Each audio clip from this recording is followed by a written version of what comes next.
Balijepalli cookings and blogs. ఈరోజు అయితే మన వీడియోలో మీకు మాకు అందరికీ ఎంతో ఇష్టమైన ఆవకాయ పచ్చడిని అయితే చూపించబోతున్నాను.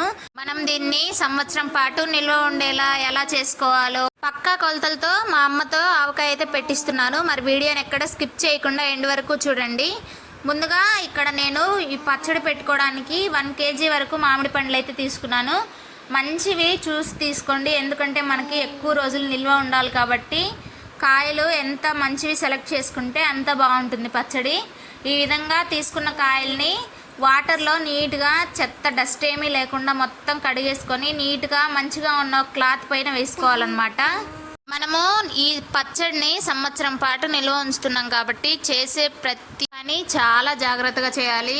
కాయలు ఎంచుకోవడం కానీ కడుక్కొని నీట్గా ఈ విధంగా తుడిచేసుకోవాలన్నమాట. నీట్గా అస్సలు తడి అనేది మన చేతులకి ఉండకూడదు, అలా కాయలకి కూడా ఉండకూడదు అనమాట. ఇక్కడ నేను షాక్తో అయితే కట్ చేయాలని చూస్తున్నాను. మా దగ్గర ఇలా కత్తిపీట అయితే లేదు, షాక్ మాత్రమే ఉంది. దీంతో అయితే ఫస్ట్ నేను కట్ చేయాలని ట్రై చేశాను, కానీ అస్సలు అవ్వడం లేదనమాట. ఎంత ట్రై చేసినా కానీ. ఇంకా నెక్స్ట్ మా ఆయన అయితే ఇంకా వేరే షాక్ అయితే తీసుకున్నాడు. ఈ విధంగా అస్సలు తెగట్లేదని చెప్పేసి ఒక రోకలు తీసుకొని రోకలతో చిన్నగా మొత్తం కాయలన్నీ కట్ చేసేసాము. మీరైతే ఖచ్చితంగా అక్కడే కట్ చేయించుకోవడమో లేదంటే మంచి కత్తిపీట ఒకటి తీసుకొని కట్ చేసుకోండి. మేము కేజీ కాయలే కాబట్టి చక్కగా ఈ విధంగా కట్ చేసుకున్నాం, కానీ ఎక్కువ కాయలు పెట్టుకునే వాళ్ళు నీట్గా కట్ చేయించుకొని తెచ్చుకుంటే చాలా మంచిదన్నమాట. ఈ విధంగా కట్ చేసుకొని వీటన్నిటిని లోపల మనకి జీడి ఉంటుంది కదా, అదైతే ఈ విధంగా తీసేసుకోవాలి. జీడితో పాటు ఒకటి వైట్ పేపర్ లాగా ఉంటుంది, అది కూడా తీసేసుకోవాలన్నమాట. అస్సలు ఏమీ ఉంచకూడదు అవి రెండు. ఇప్పుడు నేను వీడియోలో చూపిస్తున్నట్లుగా ముక్కలు ఈ సైజులో కట్ చేసుకోవాలన్నమాట. ఈ విధంగా కట్ చేసుకొని పక్కన పెట్టుకోవాలి. లోపల ఉన్న ఈ కొంచెం హార్డ్ పార్ట్ మాత్రం పోనివ్వకుండా చూసుకోవాలి. ఈ విధంగా కట్ చేసుకున్న తర్వాత వీటన్నిటిని క్లాత్లో వేసుకొని వీటిని కూడా తుడుచుకోవాలన్నమాట నీట్గా. మనం ఎంత బాగా క్లీన్ చేసుకుంటే పచ్చడి అన్ని ఎక్కువ రోజులు నిల్వ ఉంటుందన్నమాట. ఈ విధంగా తుడిచేసుకున్న తర్వాత వీటన్నిటిని ఒక ప్లేట్లోకి అయితే తీసేసుకొని ఇప్పుడు మనం పచ్చడి ఎలా పెట్టుకోవాలో చూద్దాము. ముందుగా ఒక బౌల్లోకి పచ్చడి పెట్టుకోవాలనుకునే వాళ్ళు మనం ఏ కప్పుతో అయినా కానీ 4 కప్పులు ముక్కలు వచ్చేటట్టు కొలుచుకోవాలన్నమాట. ఇక్కడ నేను వీడియోలో చూపిస్తున్నాను చూడండి. మీ దగ్గర ఎక్కువ కాయలు ఉంటే పెద్ద సైజు గిన్నె తీసుకోండి, లేదంటే ఈ విధంగా తక్కువ కాయలు ఉంటే చిన్న సైజు కప్పు తీసుకొని కొలుచుకోండి. ఈ విధంగా 4 కప్పుల ముక్కలకి 3 నుంచి 3.5 కప్పుల వరకు ఆయిల్ అయితే పడుతుంది. ఫస్ట్ 1 కప్పు ఆయిల్ని ఈ విధంగా ముక్కల మీద వేసుకొని కలుపుకొని ఒక అరగంట పక్కన పెట్టుకోవాలి, ఎందుకంటే మనకి ముక్క అనేది మెత్తబడిపోకుండా ఉంటుంది.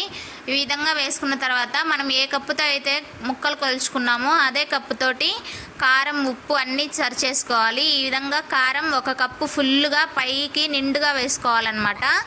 తర్వాత ఉప్పు వచ్చేసి మనం సేమ్ కారం ఎంత తీసుకున్నామో ఉప్పు కూడా అంతే తీసుకోవాలి. కాకపోతే కారం కొంచెం కప్పుకి పైకి ఎత్తుగా వేసుకొని ఉప్పు మాత్రం కరెక్ట్ కొలతతో బౌల్కి వచ్చేటట్టే వేసుకోవాలి. 2 టీ స్పూన్లు పక్కకు తీసేసుకోవాలన్నమాట. తర్వాత మనకి తక్కువైనా కలుపుకోవచ్చు. ఇప్పుడు ఆవు పిండి మెంతిపిండి 2 కలిపి 1 కప్పు నిండా వేసుకోవాలన్నమాట. ఇది కూడా చాలా రుచినిస్తుంది మనకు పచ్చడికి. ఆవాలు కొంచెం ఎక్కువ క్వాంటిటీలో తీసుకొని వాటిని లైట్గా ఫ్రై చేసుకొని, మెంతులు కూడా కొంచెం ఒక 2 to 3 టేబుల్ స్పూన్ తీసుకొని వాటిని కూడా లైట్గా ఫ్రై చేసుకొని మిక్సీకి పట్టుకోవాలన్నమాట. ఇప్పుడు మనకి ఈ విధంగా ఆవుపిండి మెంతిపిండి అయితే వస్తుంది. దీన్ని కూడా వేసుకొని నీట్గా మొత్తం కలిసేంత వరకు చేత్తోనే బాగా కలుపుకోవాలన్నమాట. ఈ ప్రాసెస్ మనం కనీసం ఒక 5 to 7 మినిట్స్ అయినా చేసుకోవాలి, అప్పుడే మనకి చాలా బాగుంటుంది. ఇలా మొత్తం కలుపుకున్న తర్వాత మిగిలిన 2 కప్పుల నూనె కూడా వేసుకోవాలి. ఇందాక 1 కప్పు నూనె వేసాం కదా, ఇప్పుడు మిగిలిన 2 కప్పులు నూనె ఈ విధంగా వేసుకొని మొత్తం చేత్తోటే కలుపుకోవాలి.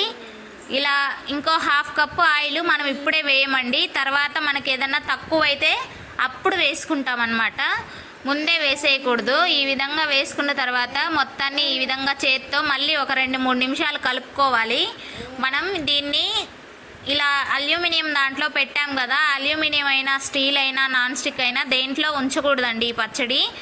తర్వాత మనం ఒక ప్లాస్టిక్ కంటైనర్ కానీ లేదంటే గ్లాస్ కంటైనర్ కానీ షిఫ్ట్ చేసి పచ్చడిని అయితే మార్చుకోవాలన్నమాట. తర్వాత ఇందులోకి ఒక 30 నుంచి 40 వరకు వెల్లుల్లిపాయల్ని ఈ విధంగా తొక్క లేకుండా మొత్తం నీట్గా ఒలుచుకొని వేసుకోవాలన్నమాట.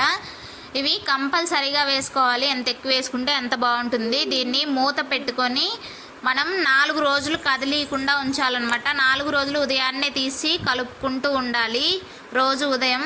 ఇక్కడ నేను 5వ రోజు చూపిస్తున్నాను చూడండి. పచ్చడి మనకి ఎంత బాగుందో. మా ఇంట్లో అయితే ఈ పచ్చడి ఊరేంత వరకు కూడా ఆగలేదు, వేసుకొని తింటూనే ఉన్నారనమాట. చూడండి 5th డే మనకి ముక్క కూడా చక్కగా ఊరిందనమాట. చాలా బాగుంది పచ్చడి అయితే.